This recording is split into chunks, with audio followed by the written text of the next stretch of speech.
बिस्मिल्लाहिर्रहमानिर्रहीम। जब भी हम बात करते हैं इंटरनेट ऑफ थिंग्स की, तो हमारे माइंड में फ़ौरन से ये ख्याल आता है कि जो फिज़िकल थिंग्स हैं जो हमारे इर्द गिर्द एग्जिस्ट करती हैं, फॉर एग्जांपल लेट्स से एक बल्ब हो गया, कोई वॉशिंग मशीन है, कोई फ़ैन है, कोई रेफ्रिजरेटर है, कोई थर्मोस्टेट है, कोई स्मार्टफोन है। तो इन चीज़ों को हम आपस में कम्युनिकेट कैसे करवा सकते हैं? चलें, स्मार्टफोन की तो बात समझ में आती है कि स्मार्टफोन जो है वो एक कम्युनिकेटिंग डिवाइस है, उसके अंदर कम्युनिकेशन कंपोनेंट्स अवेलेबल हैं।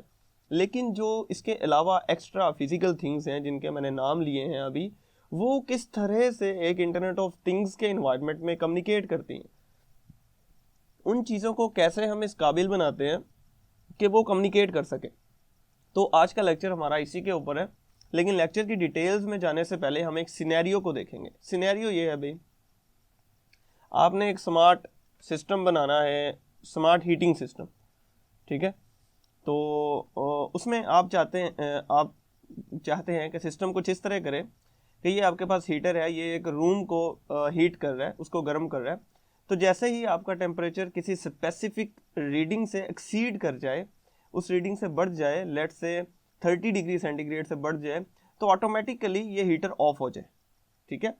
एक तो इसका पहलू ये है। दूसरा पहलू ये हो सकता है कि जब 30 डिग्री से टेम्परेचर बढ़ जाए तो ये जो हीटर है ये ऑटोमेटिकली एक नोटिफिकेशन सेंड कर दे इस स्मार्टफोन के ऊपर, ठीक है। और ये जो स्मार्टफोन है, फिर इसके ऊपर आप ऑप्शन आ जाए कि क्या आप हीटर को बंद करना चाहते हैं या नहीं करना चाहते। तो जैसे ही आप बटन प्रेस करें ये हीटर ऑफ हो जाए, ठीक है। समझ गए बात? तो ये हीटर एक नॉन कम्युनिकेटिंग डिवाइस है।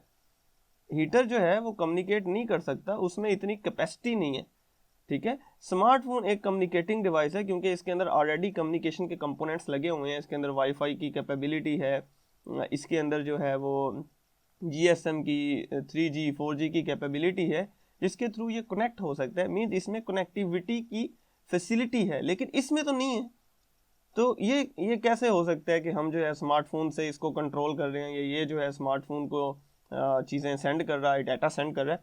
तो इस कॉन्सेप्ट को ही हम इंटरनेट ऑफ थिंग्स कहते हैं। और आज हम देखेंगे कि ये सिनेरियो एक्चुअली कैसे काम करेगा, ठीक है। पहले तो हम इस सिनेरियो की डिटेल में जाते हैं। तो बेसिकली किसी भी इंटरनेट ऑफ थिंग्स डिवाइस को एक्चुअली आईओटी डिवाइस बनाने के लिए हमें 3 कंपोनेंट्स की ज़रूरत पड़ती है। 3 एलिमेंट्स होते हैं किसी भी आईओटी डिवाइस के, ठीक है। वो 3 एलिमेंट्स कौन से होते हैं? Sensors and actuators. फर्स्ट जो इसका एलिमेंट है वो सेंसर्स एंड एक्चुएटर्स है। सेंसर्स क्या होते हैं? जो डाटा सेंस कर रहे हैं, ठीक है। ये अगर आपका हीटर था, ये था जी हीटर, तो इसके साथ कोई ना कोई सेंसर लगा होगा। वो सेंसर क्या कर रहा होगा जी? वो आपका टेम्परेचर सेंस कर रहा होगा, ठीक है। तो उसे हम कहेंगे टेम्परेचर सेंसर, राइट। तो जो पहली बुनियादी चीज़ है, number 1 thing in an IoT device is the sensor, ठीक है। हमें सेंसर चाहिए। आईओटी डिवाइस का जो सबसे बेस लेवल है ना, सबसे निचला लेवल, सबसे निचले लेवल पे सेंसर्स होते हैं, ठीक है। सबसे बेसिक लेवल पे, फर्स्ट लेवल पे सेंसर आते हैं। मीन्स ये इंटरनेट ऑफ थिंग्स का जब हम कोई सिनेरियो या नेटवर्क बना रहे हैं तो इंटरनेट ऑफ थिंग्स सेंसर जो है वो उसकी फर्स्ट लेयर है, राइट। अब सेंसर भी हो सकते हैं और एक्चुएटर्स भी हो सकते हैं। एक्चुएटर क्या होता है? एक्चुएटर कोई ऐसा बटन होता है जो किसी डिवाइस को कंट्रोल करवा रहा है, ठीक है। एक्चुएटर कोई ऐसी मोटर हो सकती है जिसकी वजह से कोई एलिमेंट वर्क करता है, ठीक है। तो एक तो उसके साथ सेंसर लगे हो सकते हैं इस डिवाइस के साथ। जैसे मैंने बताया कि ये एक हीटर है, तो इसके साथ हमने टेम्परेचर सेंसर लगा दिया ताकि ये हीटर जितनी भी हीटिंग करेगा, ये सेंसर उसको सेंस करता रहेगा कि इस वक्त रूम में कितना टेम्परेचर हो गया है, अब कितना हो गया है, अब कितना हो गया, ठीक है। सेकेंड थिंग जो हमें एक आईओटी डिवाइस के साथ चाहिए वो है कंप्यूटेशनल कैपेबिलिटी, ठीक है। अब ये सेंसर तो इस हीटर के साथ लग गया, लेकिन ये सेंसर डाटा प्रोसेसिंग डाटा की कैसे होगी? तो हमें जो दूसरी चीज़ इस हीटर के साथ लगानी पड़ेगी वो होगी कोई कम्युनिकेशन डिवाइस, ठीक है। कोई ऐसी डिवाइस जो प्रोसेसिंग कर सके, जो कंप्यूटेशन कर सके, ठीक है। उन प्रोसेसिंग करने के लिए हम नॉर्मली माइक्रो कंट्रोलर्स यूज़ करते हैं। और एक फेमस बोर्ड जो है हमारे पास, जो हम आईओटी के इन्वायरमेंट में यूज़ करते हैं, वो हमारे पास आर्डिनो है, ठीक है। सो आर्डिनो बेसिकली क्या करता है? ये किसी भी फिजिकल डिवाइस के अंदर कंप्यूटेशनल कैपेबिलिटी ऐड कर देता है ताकि वो फिजिकल डिवाइस कोई भी डाटा जो आर्डिनो को दे रही है, आर्डिनो उसके ऊपर कंप्यूटेशन कर सके, ठीक है, उसके ऊपर प्रोसेसिंग कर सके, ठीक है ना। ये टेम्परेचर, ये तो रॉ डाटा होगा, जैसे ये आर्डिनो पे जाएगा, आर्डिनो उसके ऊपर कोई प्रोसेसिंग करेगा, कोई भी लॉजिक हम इसके ऊपर इम्प्लीमेंट कर सकते हैं, ठीक है ना। आर्डिनो के अलावा मुख्तलिफ बोर्ड यूज़ होते हैं हमारे पास IoT के सिनेरियो में। ESP8266 चिप है बड़ी फेमस, ठीक है। ये क्या करती है, ये जो है एक कनेक्टिविटी की फैसिलिटी हमारे पास ऐड कर देती है। ये हमारे पास बेसिकली थर्ड लेवल पे आएगा, कम्युनिकेशन चैनल। थर्ड चीज़ जो हमें चाहिए वो कम्युनिकेशन चैनल चाहिए, कि ये जो डाटा इस सेंसर से आ रहा है और इस कंप्यूटर ने इसके ऊपर प्रोसेसिंग की है, तो वो डाटा अब हमने कहीं सेंड करवाना है ना, किसी सर्वर पे सेंड करवाना है, हमने उसे इंटरनेट पे सेंड करवाना है, ठीक है। तो हमें कोई ऐसा मैकेनिज्म चाहिए होगा, हमें कोई कनेक्टिविटी की चिप चाहिए होगी जो उस डाटा को सेंड करवा सके। तो एक काम तो हम ये कर सकते हैं कि सिंपल आर्डिनो बोर्ड के साथ, आर्डिनो के साथ वो शील्ड मिलती है दो तरह की, एक होती है ईथरनेट शील्ड और एक होती है वाईफाई शील्ड। या तो हम इन दो में से कोई यूज़ कर लें, ठीक है ना। वाईफाई शील्ड जो है वो आर्डिनो को इस काबिल बनाती है कि आर्डिनो किसी वाईफाई से कनेक्ट हो सके। इथरनेट शील्ड इस काबिल बनाती है कि हम उसके अंदर इथरनेट की तार लगा सकें और आर्डिनो जो है इंटरनेट नेटवर्क से कनेक्ट हो सके, ठीक है। लेकिन अगर हम ये वाला काम नहीं करना चाहते कि आर्डिनो भी ख़रीदें उसके साथ एक शील्ड भी ख़रीदें, तो हम सिंपली कोई ESP8266 चिप वाला बोर्ड ख़रीद लेंगे। फॉर एग्जांपल हमारे पास नोड MCU है। नोड MCU एक ऐसा बोर्ड है जिसके अंदर ये वाली चिप पहले से लगी होती है। फिर इसी तरह VMOS है, उसके अंदर भी ये चिप पहले से लगी होती है। मीन्स कि अब क्या हो गया, ये हमारे पास एक प्रोसेसिंग वाला माइक्रो कंट्रोलर भी आ गया और उसके साथ हमारे पास एक कम्युनिकेशन चैनल भी आ गया ESP8266 चिप की शक्ल में, ठीक है। ये चिप इस पे लगी होती है तो ये बोर्ड किसी वाईफाई नेटवर्क से कनेक्ट हो सकता है। इसके ऊपर भी ये सेम चिप लगी होती है तो ये VMOS भी किसी भी वाईफाई नेटवर्क से कनेक्ट हो सकता है। तो तीनों चीज़ें पूरी हो गई।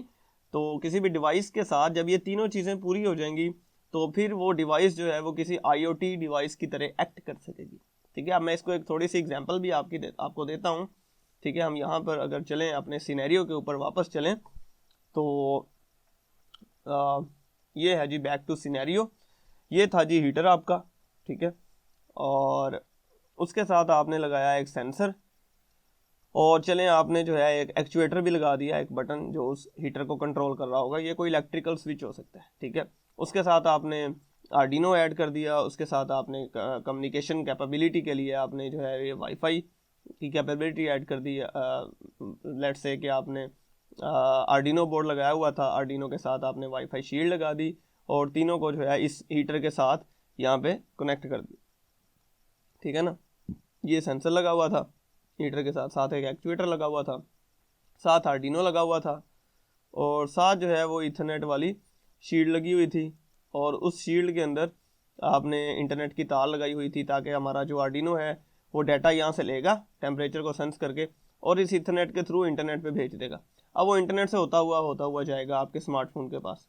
अब आपके स्मार्टफोन के ऊपर ठक करके एक नोटिफिकेशन आ जाएगा कि भाई साहब जाग जाएं, ये जो आपका जो रूम था उसका टेम्परेचर 30 डिग्री से बढ़ चुका है, ग्रेटर देन 30 डिग्री। तो आपको आएगा ओहो अच्छा, तो यहाँ पे ऑप्शन आएगा कि क्या आप हीटर को ऑफ करना चाहते हैं। आप फ़ौरन से बटन प्रेस करेंगे, टर्न ऑफ द हीटर। तो ये सेम यहाँ से वो जो डाटा टर्न ऑफ का आपने दिया है, टर्न ऑफ बटन पे क्लिक किया तो डाटा यहाँ से वापस जाएगा, आर्डिनो उसे रिसीव करेगा। जैसे ही आर्डिनो उसे रिसीव करेगा, आर्डिनो के साथ सेंसर भी कनेक्टेड है, एक्चुएटर भी कनेक्टेड है। आर्डिनो फ़ौरन से कमांड देगा इस एक्चुएटर को और कहेगा कि जी भाईजान आप अब ऑफ हो जाएं। जैसे ये बटन ऑफ होगा ये हीटर ऑफ हो जाएगा। समझ गए बात।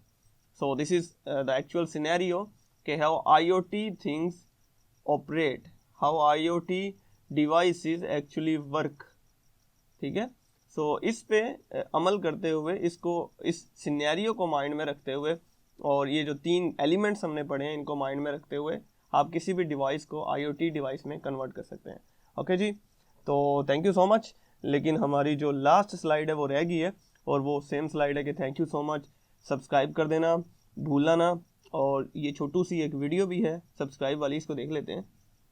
इस पे 2-3 प्यारे प्यारे से एलिमेंट्स हैं कि भाई साहब अब इतना प्यारा सा करके आपको बोला है तो आप सब्सक्राइब कर देना। ओके जी, अल्लाह हाफिज़।